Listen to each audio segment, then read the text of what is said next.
Lanham, Director of Security and Compliance, and we're going to talk about two major topics today, the CMMC update and some compliance insights, maybe assessments 101, DoD in particular, but also related to future CMMC updates for CMMC 3 PAOs, third-party assessment organizations, because they're being trained by the DoD under the current Joint Surveillance Program.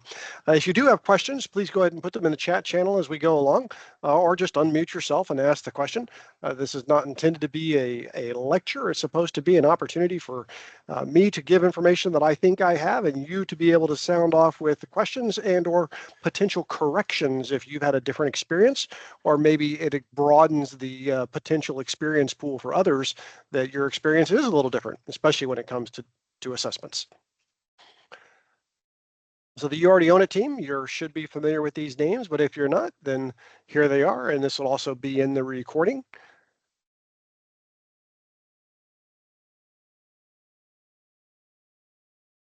And don't forget, you can reach out to the You Already Own It Defense Industrial Base email address listed here to get more information about your You Already Own It benefits.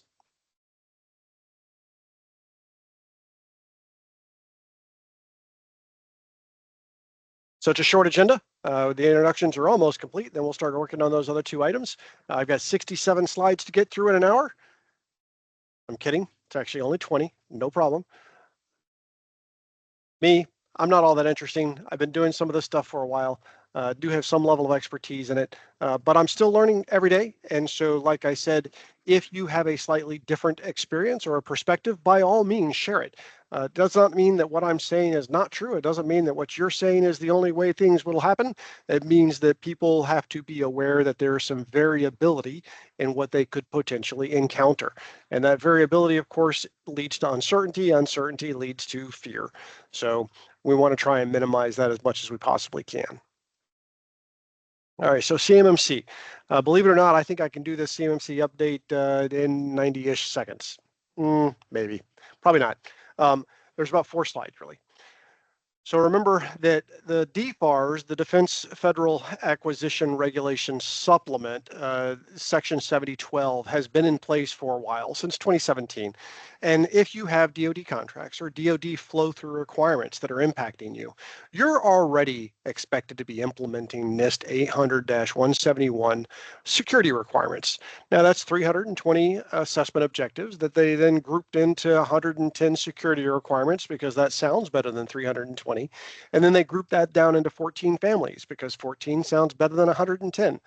But truly, there's no way to sugarcoat it. There's 320 different things that are going to be checked in a DIB-CAC, the Defense Industrial Base Center for Cybersecurity Excellence, or in the 3PAL assessments when they come along for CMMC. But of course, CMMC does do one thing that the DoD does not, and CMMC requires you to hire and pay for a third-party auditor to do that verification once every 3 years. Self-assessments will be done in the intervening years, so you're still going to be doing self-assessments, but you're going to get the opportunity to pay for a third-party auditor once every 3 years. CMMC is sort of draconian. It's a perfect score or you fail. Now, they do give you a 180-day grace period of that failure. If after the assessment, they do see some things that you need to fix, they'll give you 180 days to fix them. But if they're not fixed at the end of the 180 days, then you don't actually get an assessment completion. You have to go back to the go on the monopoly board and do not collect $200, and you've got to start over again. So you get the opportunity to pay for a second assessment. It is draconian. That is very different than the NIST 800-171 style of assessment that the DoD currently does. There, they give you a little bit more leeway. There are 3 levels of CMMC, level 1, 2, and 3. Level 1 is for protecting federal contract information. So if you have federal contract information, you have to be level 1 certified, and that's a self-assessment. If you also touch controlled unclassified information, store, process, or transmit, and that includes export controlled information that falls under the Department of State's ITAR program or the Department of Commerce's EAR programs. Both of those require NIST 800-171. So if you have CUI in any flavor, information called out by the contract as CUI, or information that you create exclusively because of the contract, then that typically ends up becoming CUI. And then level 3 is intended by DoD language and explicit design to be applicable only to vendors that are helping support, design, defend, operate, maintain the most critical DoD programs and technologies. It is not intended at present to be a self-select volunteer as a market differentiator. Right now, if you don't have, the way the rules are written, if you don't have a DoD contract requiring you to be level 3, then you're probably going to get told no when you call the DIBCAC and say, we'd like to do a level 3 assessment. They'll ask for a copy of your contract, and if you don't have one, they'll be like, nope, I'm not going to do that for you. Level 1 assessments are distinct from level 2 assessments, and this sort of stinks because it means that if you do a level 2 assessment, parallel to that, because remember, this is a self-assessment. Level 1 assessments are self-assessments. You can be doing your own self-assessment, but a level 2 assessment by a third-party auditor does not give you the prerogative to say, yay, verily, I'm level 1 compliant. Those may actually be distinct boundaries in your diagrams, your network boundary diagrams and your assessment boundaries. And so just keep it in mind. Level 3 assessments require that you be 100% on your level 2 assessment prior to even starting. So if you're doing a level 2 assessment and you have a few open items and you're still in your 180 days, you can't start a level 3 assessment. It has to be complete and it has to be a perfect score in the CMMC space, as currently written. There is some ambiguity about plans of actions and milestones. We've just talked about that CMMC expects you to be perfect. Well, yes, but the ambiguity revolves around when and how you can use a plan of action and milestones. At present, it's not entirely clear whether you're allowed to have a plan of action and milestones in between your 3-year assessments. So if you're keeping track of a machine or two goes out of spec on your baseline scanning or your vulnerability scanning, and it goes onto a POAM, that in and of itself doesn't invalidate your entire assessment or your entire level 2 attestation at present. But like I said, there's some ambiguity because there are some members of the CMMC community that say, nope, you're not allowed to have a POAM ever. So we'll see how that ends up being written in the final rules. But if it follows the model laid out by the DoD's equivalency memorandum, the DoD FedRAMP equivalency memorandum, then you will be allowed to use operational POAMs to track things that on a day-by-day basis go out of tolerance and then come back into tolerance. That second to last bullet at the bottom, it's a non-trivial effort. So most of you, if you've already started, you already know this. If you know friends or friends of friends that haven't started yet, you might want to drop a bug in the ear that anecdotally, it's 12 to 18 months if they're starting from scratch, is not an uncommon value. Sometimes it can go faster and sometimes it can go slower. But I would submit to everybody that it is a business leadership mission. It is not an IT mission.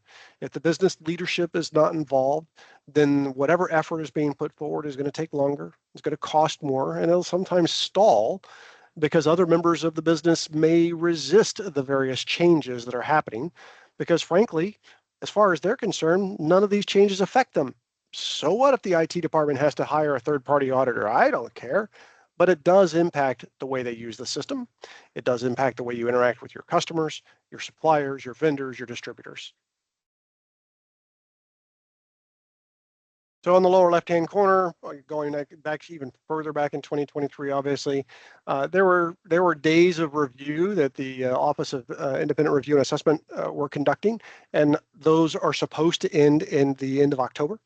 And then there's a 60-day period of time where Congress is supposed to review the rules.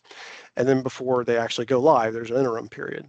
Now, if Congress doesn't actually get them before they leave for the holidays, then that clock gets restarted when they come back in January. And so then they get another 60 days to take a look at it. Congress very rarely takes the opportunity to negate rules. So we'll see how it goes. But just to keep it in mind that at present, predictions are hard, especially about the future.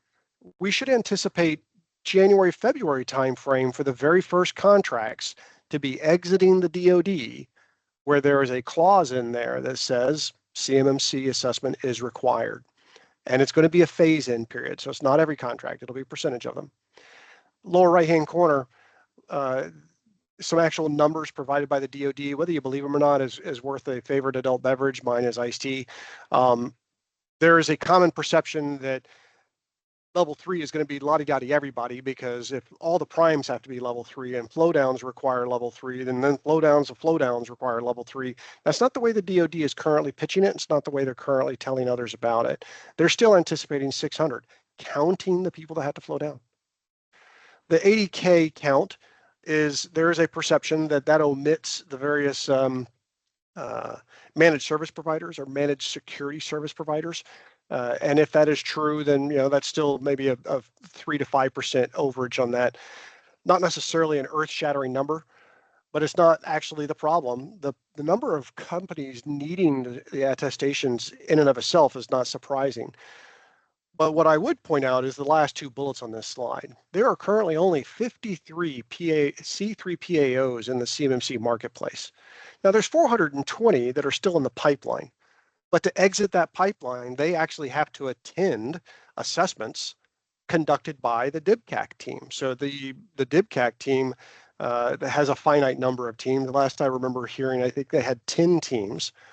And so to become a C3 PAO, you actually have to attend and participate in a number of assessments with the DIBCAC team leading.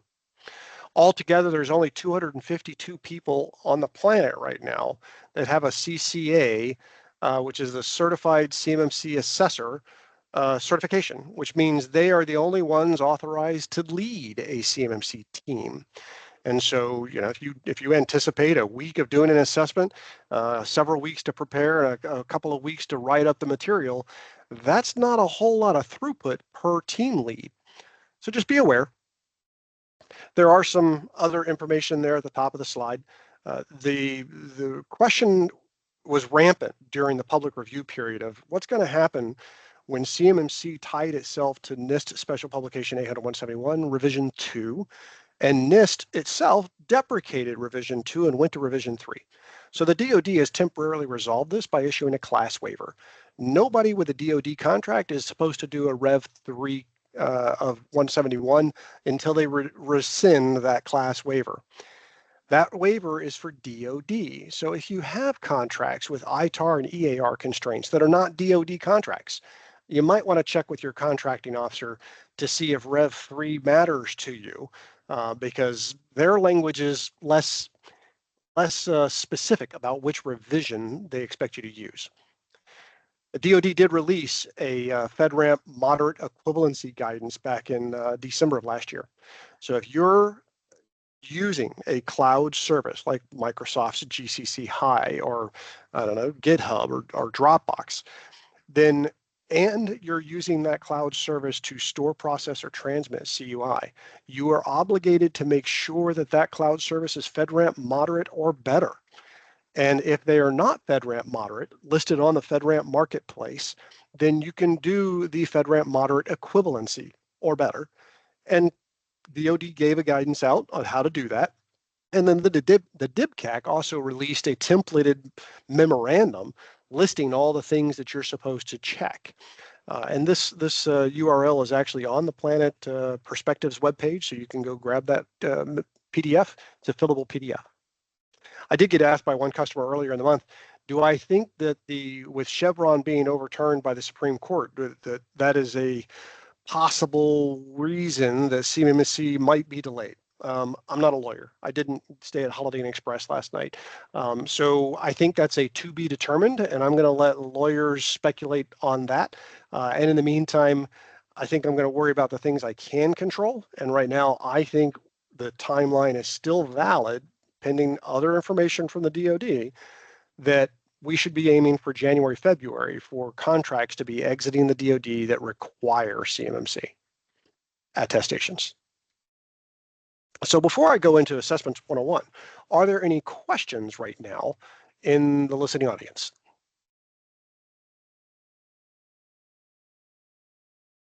Can you retouch on Rev 3? Absolutely. Rev 3 right now is temporarily the requirement to use Rev 3 is temporarily rescinded by this DoD class waiver. So the DFARS actually says you're supposed to use, when the contracting officer, when they issue a contract, are supposed to use the version of 171 that is in effect on the day the contract is issued.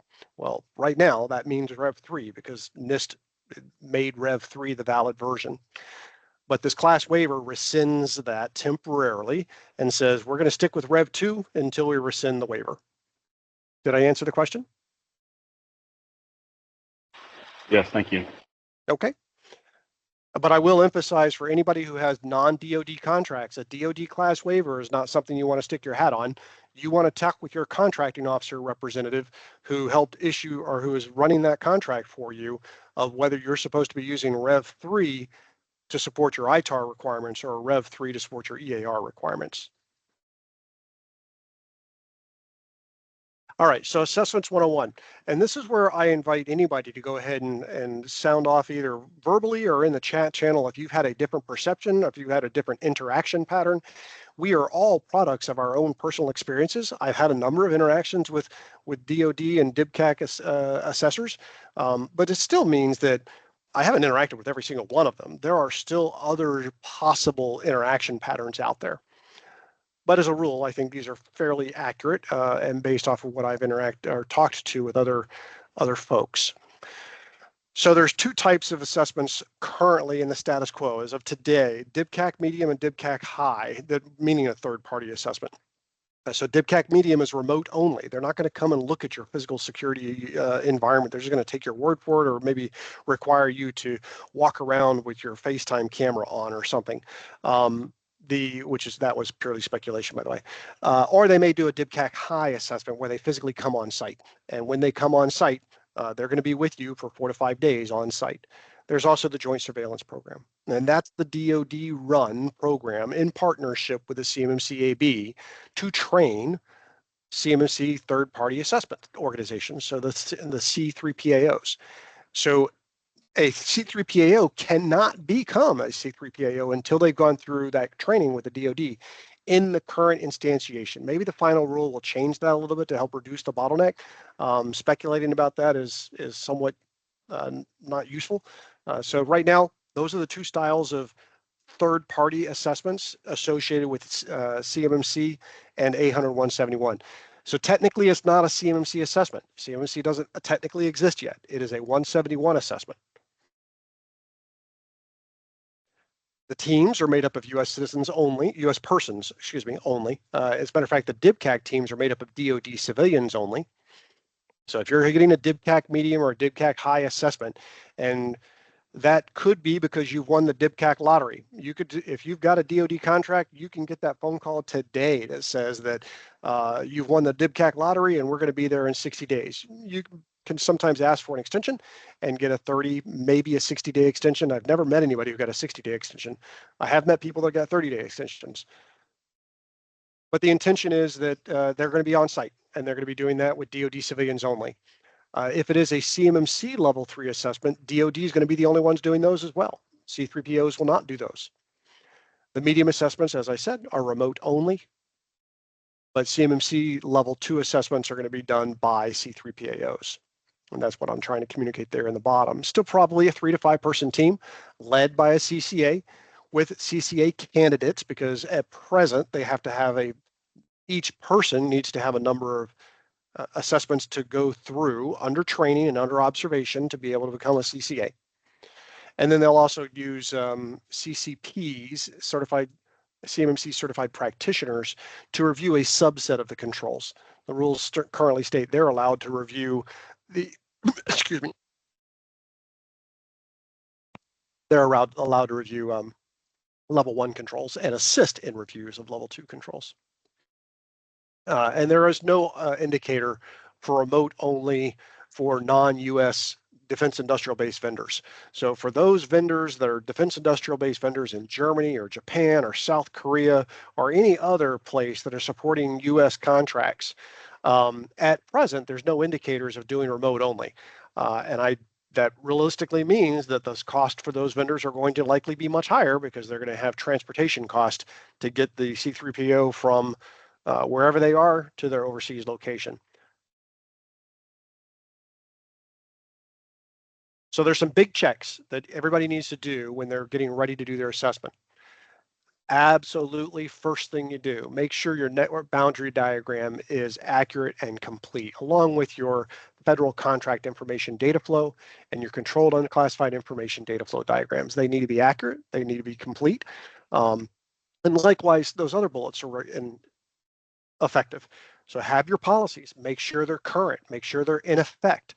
So there's some kind of date on there that says effective date, or signature that's with a date on there. Some kind of evidence to say that these things are in effect and that they're in use. Likewise, those plans and the POAMs. Now, here's what I normally recommend for plans of action and milestones. Once an item goes on a POAM, don't ever take it off. You can move it to another portion of the POAM, but then it shows that there's a historical longitudinal evidence of the POAM's use. Now, I say never, I don't really mean never. You retain it according to your company's retention policy. I would normally not recommend keeping any POAM item for more than 3 years. Number one, that's the inspection cycle. And number two, I don't think there's any value to it after 3 years. Your SPRS score needs to be submitted, your self-assessment score. And then likewise, you're going to need access to either the DIB safe data transfer location, which is most often right now the DoD safe tool, or your C3PAO's tool, whichever one they specify.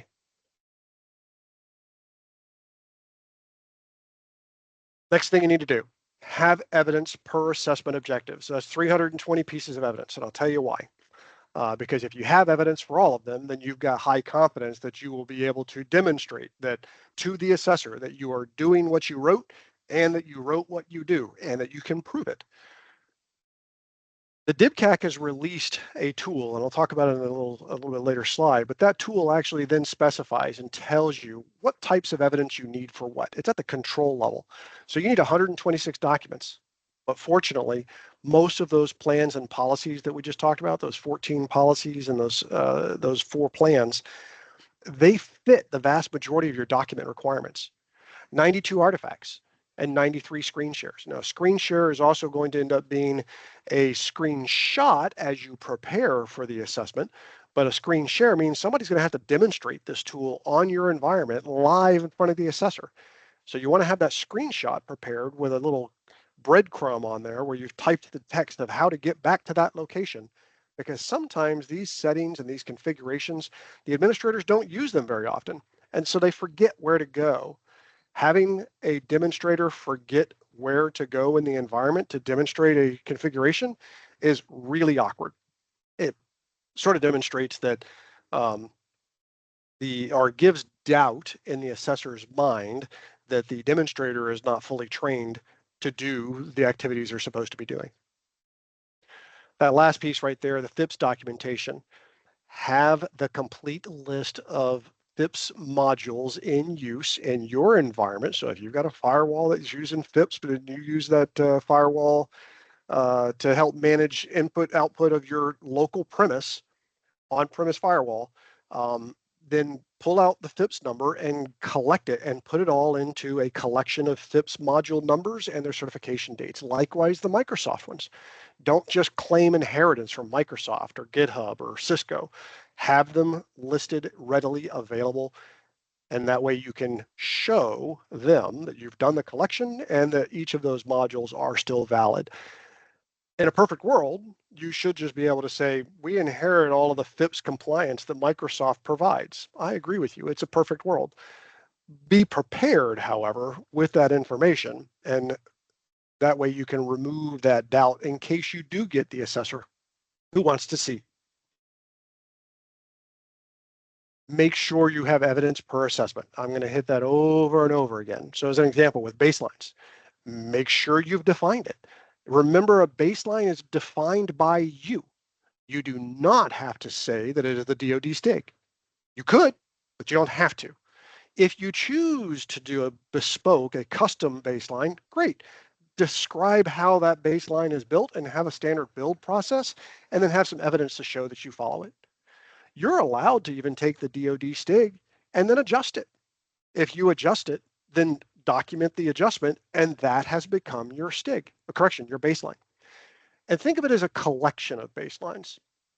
So your baseline is for your laptops, it's for your servers, it's for any of the devices that are in scope. You have something that you have said, this is the standard configuration for this type of device or service or application. If you don't have it written, then you haven't actually set a baseline. And so keep that in mind. Review your exceptions to policy. I've never met an organization yet who has perfect policies and has no exceptions to the policy. And that's okay. So have a defined path on how exceptions occur. And because you have exceptions to policy written into your policy, having exceptions is not a violation of your policy. You're allowed to have policy exceptions. Perfect example. All interactive users will use multi-factor authentication. Well, except for your break glass accounts. Write it into your policy. Use your change management plan. If you're not using your change management plan, you're obviously going to fail some of those controls. But I urgently caution you, don't do any changes during the actual assessment unless you follow your change management plan, because otherwise you'll have just indicated that you didn't adhere to your change management plan and you'll fail that control. Test your IR plan and or your playbooks. So if you go through a major rewrite of your playbooks or policy right before the assessment, have some tests of those rewrites before the assessment. Test scenarios that are not the day-to-day operate and maintain and defend the environment. So don't do a tabletop exercise based on somebody clicked on a phishing email and corrupted a single laptop. That's really not a good use of your time for a tabletop exercise. Make it something big and make it long enough, make the scenario last long enough in the scenario that it requires people to adapt. And you're testing the adaptability of people. You're testing the adaptability of the organization to the situation.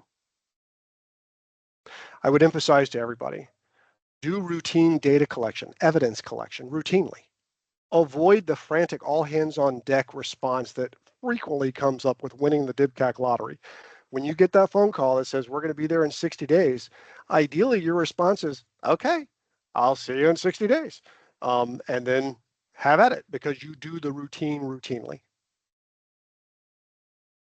The C3PAO, the CMMC AB has published a assessment process that lays out the pre-assessment materials as well as the DIBCAC, and it's very similar.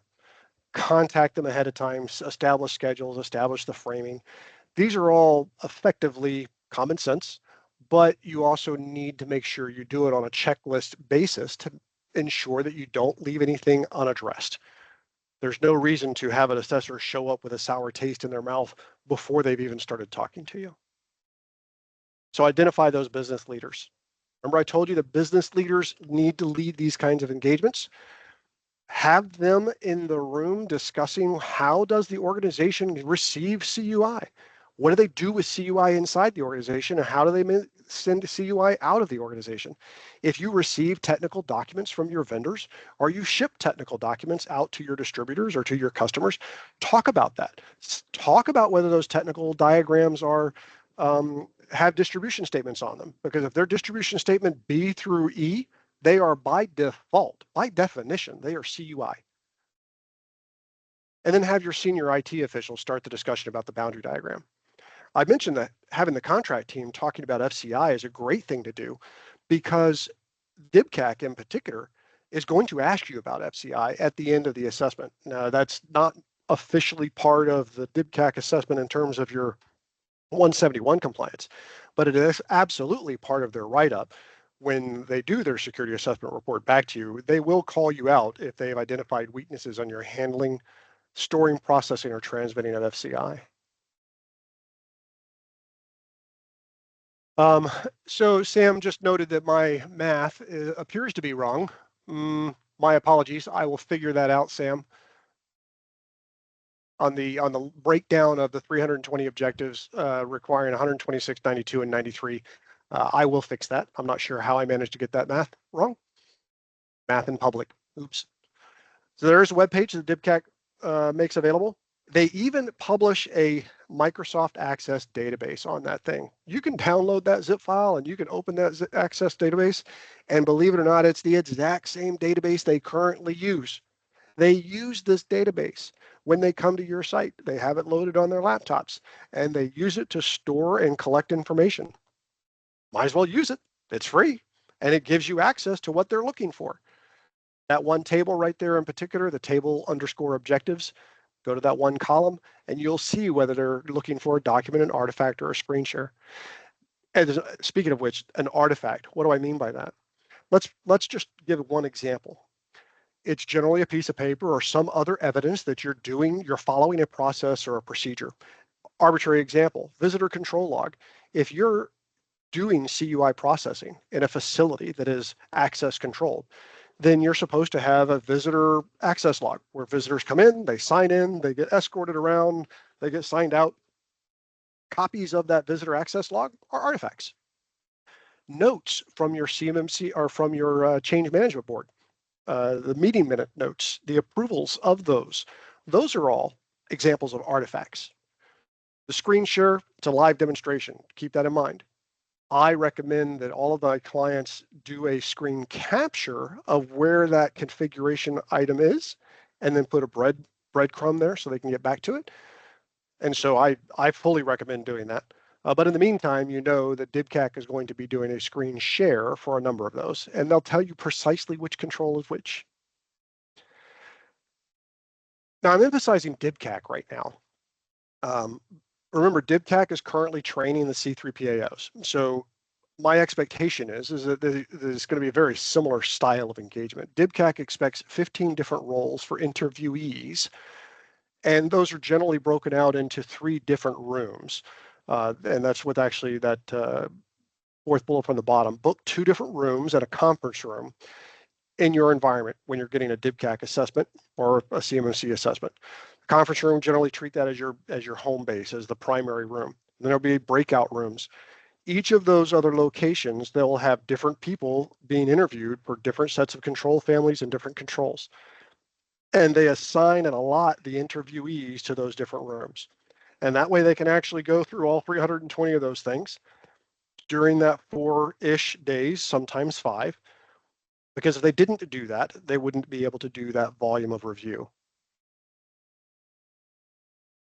DIBCAC gets really annoyed if you don't actually do that initial contact at T-5.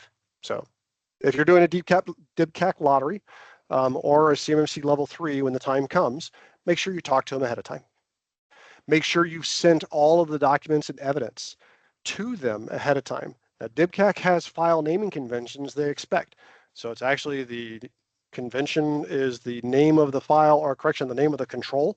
So 3.11.1a or 3.11.1b, and then an underscore, and then the name of the file, or a self-descriptive name of the file. So if they change that naming convention, adhere to what they tell you. Be warned that for the DoD in particular, and likely for the assessors, you're probably not going to be allowed to provide them lunch or snacks. They might be willing to drink one of your cups of coffee if you've got a cash basket next to the coffee, but they're generally pretty rigorous about it. That it helps reduce all perceptions of inappropriate influence if they partake of none of your free coffee and none of your free creamer or anything like that. A second to last bullet.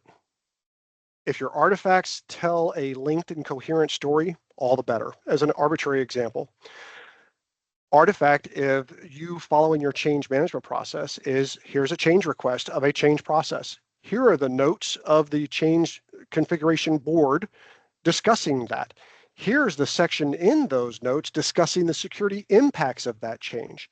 Here's the implementation notes from the implementation team about how they implemented it, and maybe it went sideways once or twice, and so they had to incorporate some lessons learned. And here are the lessons learned and how that information was fed back into your policy. So that'd be like 5 different artifacts, all linked to a single set of activities. You could do the same thing for incident response or a person being let go or being transferred out of the organization. But I definitely recommend everybody rehearse the demonstrations, rehearse the interviews.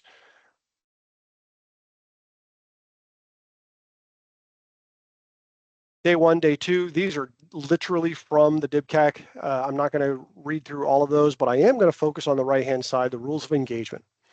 Now, if you have somebody who has given you a different style of engagement, by all means, share it with this community. Share your experience. My experiences are my experiences.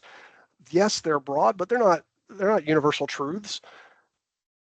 One thing for sure, never ever lie or generate a perception that you've been living between the clearly right and the clearly wrong space too long. Just take your lumps. If they tell you something is wrong, unless they're clearly wrong, don't argue with them. Just accept it at face value. You could always ask for professional education. This is why we did it this way. And they'll probably just tell you that's not the way we perceive it, and then they'll move on. They will almost never give you consulting time of, oh, what you should have done was X, or what you should have done was Y. They won't. I've never met an assessment team that will do that. They're not supposed to, frankly. Goes to that, present your material. If they disagree, deal with it later. You're allowed to do appeals. Whether you win or not is an entirely different discussion. Do the rehearsals. Now, I talked there about Bob. Bob is that infamous member of our organization who will invariably say something to embarrass the organization, like, I've never seen that procedure. I've never had any CUI training. And you're thinking to yourself, Bob, I sat next to you in CUI training 2 months ago. Of course you did. But, Bob is Bob. So don't name Bob as part of your 15 members of your roles that you use. You know who the Bobs in your community are. Don't use them. I do emphasize to everybody, and this is almost like watching various lawyer shows or whatnot.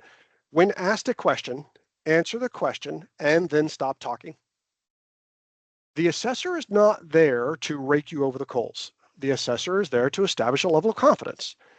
They've asked a question, answer the question, and then stop talking. Leave it up to them to dig deeper. If they want to dig deeper, they will. As a matter of fact, most assessors have their pet areas, the areas they really are enthusiastic about. So they dig really deep on those areas. And they leave you alone on others because it's just not intellectually interesting to them. That's been my experience so far. There are very few places in the CMMC world that allow partial credit. Matter of fact, only 2. So, expectation management. Any failed assessment objective is a failed control. In CMMC land, a failed control is a failed assessment, except you have 180 days to fix it. If you don't fix it within that 180 days to the satisfaction of the assessor, then you get the opportunity to start all over again. So those rules of engagement, I think, are very important. The assessment will generally last 4 days, might go 5. Access control and identity are the first 2 topics on day 1. If you get through access control by 12 o'clock noon or by 1 o'clock noon, you're doing awesome, because that's a really good place to be, and you're setting the tone for the remainder of the engagement. If you haven't finished AC by the end of the day, buckle up. It's going to be a ride for the remainder of the 4 days. That comment in the lower left column, I mentioned it before. I would recommend just don't do changes during the assessment.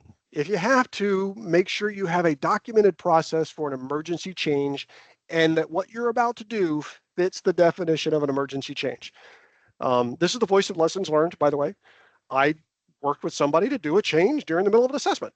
I got dinged for it, even though we then tried to make the argument, but this isn't one of the change assessment items or the configuration controlled items.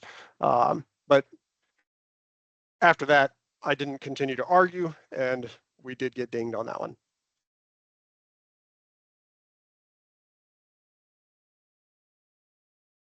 Post-assessment, you're not going to get your report immediately.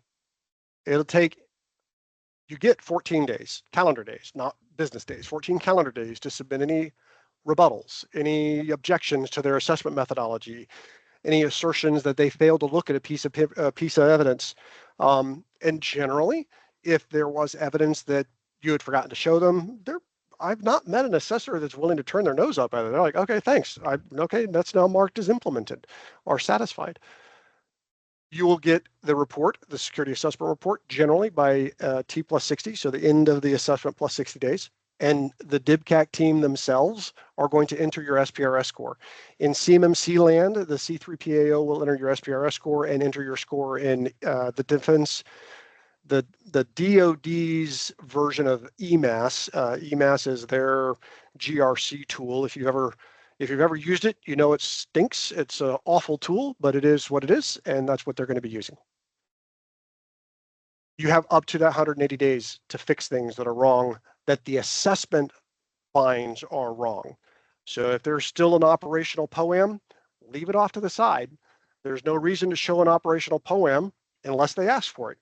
If they ask for examples of closed items on your POAM, then show them a sample or two of closed items. But there's no reason to show them operational POAM entries unless they ask. Don't forget to update your SPRS score once a year. And go ahead and put it into your long-range planning calendar for the money and the schedules. 30 to 34 months after that schedule or that assessment is complete, you need to go ahead and put on the long-range planning calendar the next assessment. And you need to go ahead and put it into that fiscal year's allocation, especially depending on your planning cycle. So there were two questions that I also had received prior to the discussion. One was, I'll read it out literally. CUI and invoicing for health services, is case number or patient name alone CUI? And the answer is, believe it or not, it's not trivially easy to answer. So if the vendor received the patient's name from the government, yes, it is CUI and it is PII as a subcategory of CUI. Names by themselves are definitely PII, but they're generally not treated as protected PII.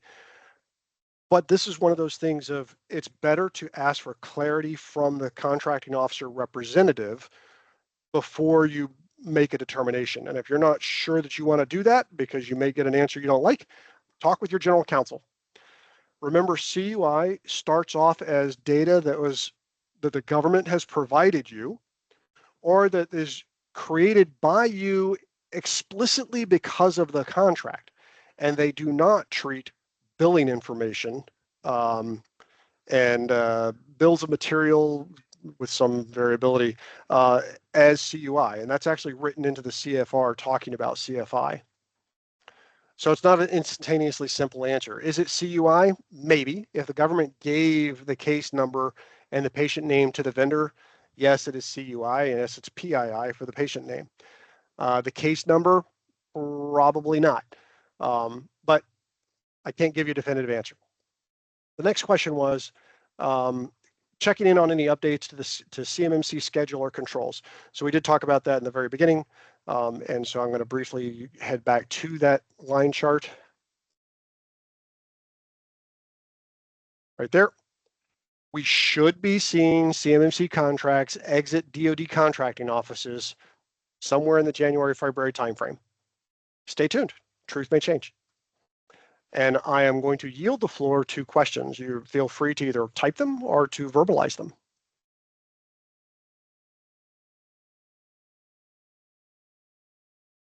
Michael, I have a question for you related to the PII topic you were just discussing. Yes. You had mentioned that billing information is not considered CUI, and I assume that includes, the person that's associated with the billing. But what about entitlement, like users that might be getting part of the support of a product that they're purchasing? Would that user's information be so as an arbitrary example, like say my social security number or my DoD benefits number, and the fact that I've got some percentage of VA disability or something like that, I'm inclined to think that is now very clearly into a CUI space, and that combination of material, in my view, is likely CUI because it provides a level of detail that would not otherwise be available to the public, and it's probably restricted by regulation, law, or policy within the DoD whoever within the DoD gave you that information already has policies to control that level of information. So, but go ahead. My example might be a little bit more simplistic than that, and I'm thinking Okay. more of a flow down from a prime or something like that, like a systems integrator, and maybe they're purchasing product, just any kind of product, and as part of that, they want to make sure that this set of users are entitled for support on that product, which we would have to convey to a vendor. Would those, that's a good question. Those users' information be considered PII? Is that level of entitlement available in public sources, like your public catalog of purchases and services? If the answer is yes, then it's not normally CUI. If the answer is no, it's not a service that you make publicly available or information, and it's not something you do for all of your customers, then it's probably getting into the area of questionable, in which case work with your general counsel to go back to the core or even the prime to say, do you want us to treat this information as CUI? And that will likely trigger, actually, it'll probably trigger this. They'll probably just say yes, because that's the simple answer. Exactly. But you and I both know that there's a lot of things that will end up being labeled CUI that are not. Unfortunately, there's not a really good mechanism to rebut that, except sending an email back to the sender saying, is this really CUI? Likewise, there's not a good method for saying, you just sent me a document that sure feels like CUI. I'm going to mark it as CUI. We don't have that authority. If the sender of if the originator of the material doesn't mark it as CUI, and if they don't have the authority to mark it as CUI, believe it or not, the receivers don't have that authority either. Gotcha. As currently written. Gotcha. But I definitely concede that on the other side, the simple answer is, of course it's CUI. Right. It's like, come on, seriously. It was a lunch invitation with attachment. The email itself was not CUI.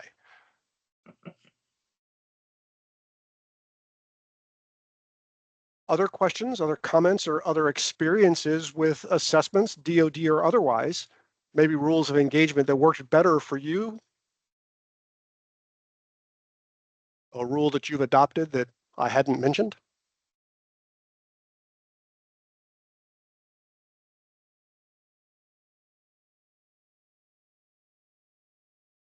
Casey, I'm going to allow the awkward silence to stop and turn the floor back over to you.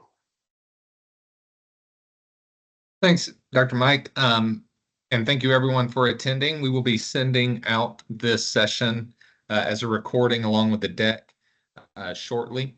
So be on the lookout for that. If you have any questions, please feel free to shoot us an email at that email address listed on the screen, uaoi-dib@go-planet.com.